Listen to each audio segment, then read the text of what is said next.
ওগো মালিক তুমি ছাড়া তো আমাদের আর কেউ নাই, তুমি ছাড়া তো আমার আর কেউ নাই।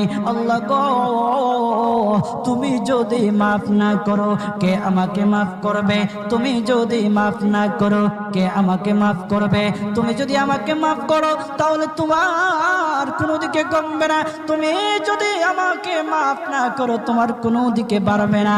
আল্লাহ গো তুমি আমাকে মাফ করে দাও। সারাটা জীবন অন্যায় কাজ করেছি, সারাটা জীবন নাফরমানি করেছি, আমার কাছে কালেমার দাওয়াত কম আসে নাই, আমার কাছে কালেমার দাওয়াত কম আসে নাই, আমাকে লোকেরা কম বোঝায় নাই। ওগো আল্লাহ তুমি আমাকে মাফ করে দাও। মাফ না করলে কোথায় যাব, কার কাছে যাব? বাবা যখন মারে তখন মার কাছে আশ্রয় নেওয়া যায়, মা যখন প্রহার করে তখন বাবার কাছে আশ্রয়